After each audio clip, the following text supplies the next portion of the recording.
Hi, welcome to PBA 305, American Public Policy, where policy comes alive. We are starting into week 3, so hope you had a great week last week and a really good weekend. We are getting into a very interesting aspect of policy this week where we're talking about making policy. We got into it last week, we dipped into it, and now we're going to speak about just kind of narrow in our focus on the beginning part of how do you get policy started? How does policy making actually begin? And so we're kind of laying the groundwork for a foundation for a policy, so to speak, if you were making an analogy with building a house, so to speak. So the first thing you do whenever you get in this, I'm just going to do a brief overview, big picture, hit some high points. You've got to get an issue on the agenda. So basically, it has to be an issue that people think is important. It has to be something that has a little bit of buzz around it, so to speak, excitement around it. It has to have people that believe that there's a problem that is worth taking action on. You'll see a lot of times in a news cycle over a period of a few weeks that there are big picture things in the news that you hear about. You hear about healthcare. Just recently, nowadays, you hear about healthcare. You hear about taxes. You hear about the disaster relief that are going on. Just three big picture examples that are going on right now, where there are policies being crafted in Congress. There are policies being crafted at the state level and at the local level about how they're going to respond to these crises. And so what they're going to do to provide disaster relief, for example. You have multiple levels of government coming together, and you have federal, state, and local, and it's all coming together to help respond to these hurricanes that are going on right now, Harvey and Irma. So it's pretty interesting. Times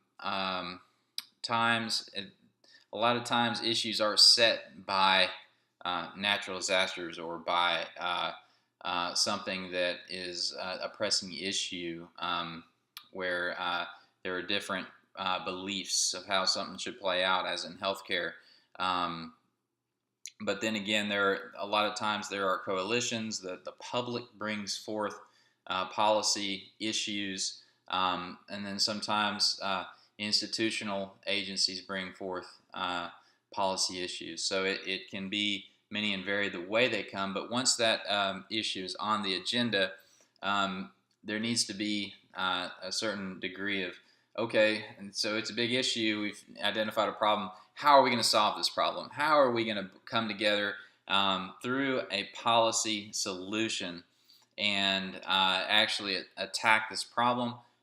So a great deal of analysis occurs, a great deal of cost-benefit analysis, decision making, seeing how these solutions might play out, forecasting occurs, so that you end up having something that actually looks like it'll make sense and actually work. So that ends up being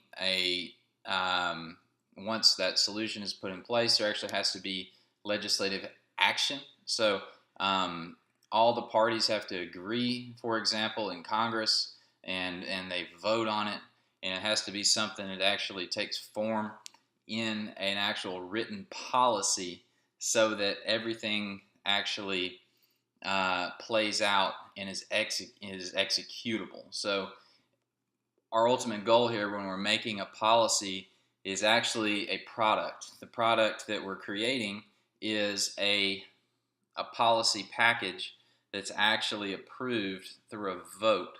And so that's at the federal level and at the legislative level, but also maybe at the smaller level, at the local level or at the state level, you have policies that are, for example, in the Texas legislature, the House of Representatives has 150 members from around the state, and they vote very much the same way. And then if they vote something, it goes into the Senate, and the Senate votes on it. It's very similar to the federal level. So you end up having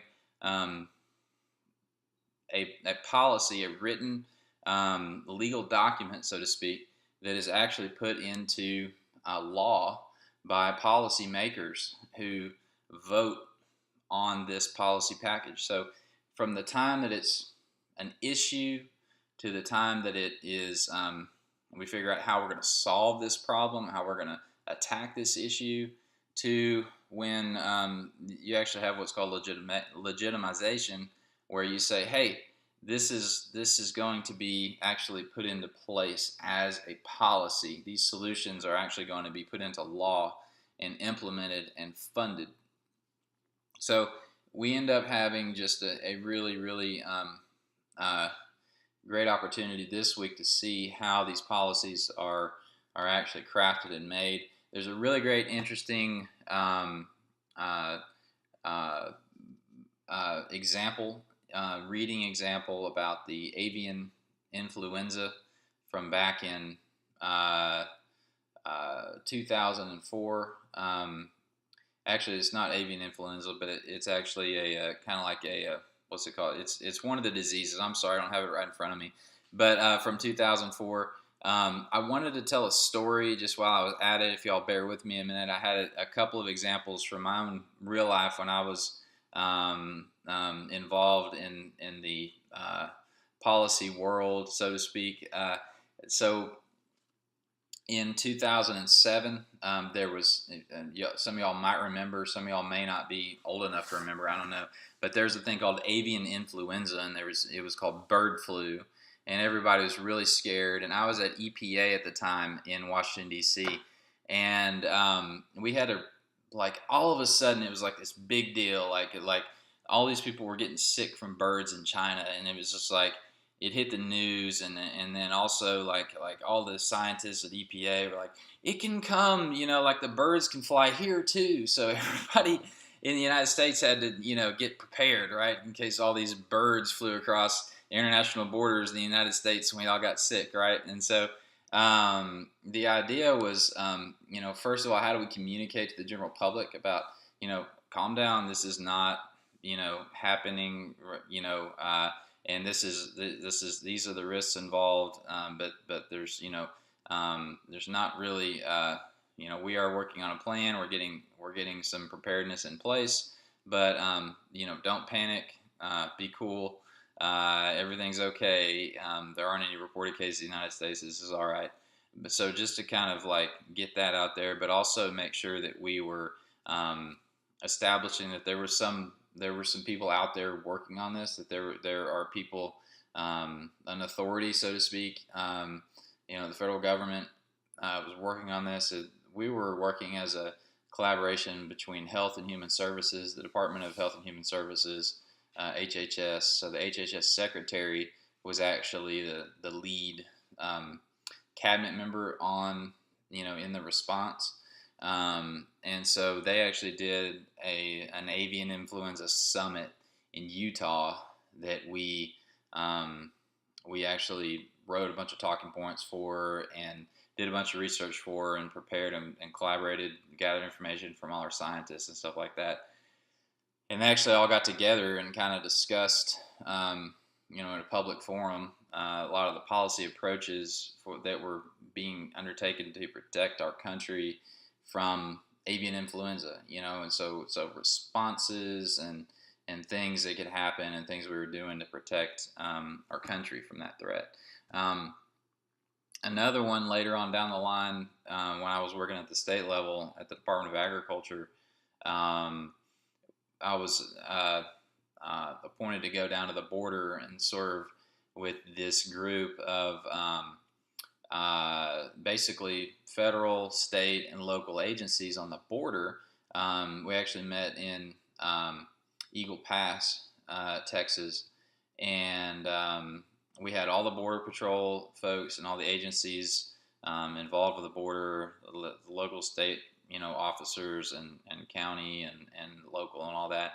And then also had the, like the Department of Agriculture, and then EPA. We had the federal ag agencies. We had the Department of Homeland Security. So basically, the idea was, how do we manage the disease coming across the border. So for example, if there was somebody that had, and we were still talking about this avian influenza, but it was by that time it was 2010. It was more of an advanced strain of avian influenza. So we were talking about how we would respond and collaborate across all the various local, state, and federal agencies to communicate and also help prevent um, disease threats across the border. So,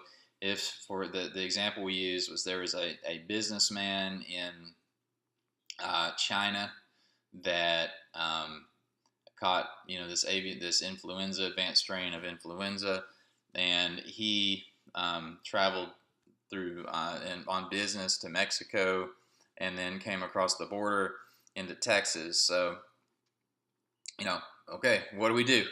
This is a guy who has come across with an extremely deadly and communicable disease, and it's now on our turf. And so, what do we do? So it was interesting. You just kind of threw that ball out there with all these people in the room, and just everybody just started talking about, okay, well, we have to make sure that our food supply is safe. People can't have deadly or diseased food, spreading illnesses around. We can't have, what if animals caught it? And then, what if, how would we handle the border situation? We have to completely shut down the border and prevent any controlled access across the border, or could we actually do an inspection on the spot and continue to filter through? What kind of delays would that cause logistically, with trade and with people coming across the border? Very interesting, in-depth studies and policy responses are actually being crafted, as we speak, thought through. They have a lot of different implications for things like terrorism, things like disease control, food safety, our public health, things like that. Where if we can't always anticipate exactly what's going to happen, but we know that we can be prepared and respond. But a very interesting article in our module. Anyway, sorry for the long video, but I hope everybody has a great week. Feel free to always call me, reach out, 936-205-8326, and hope everybody has a great week. Thanks a lot. Bye-bye.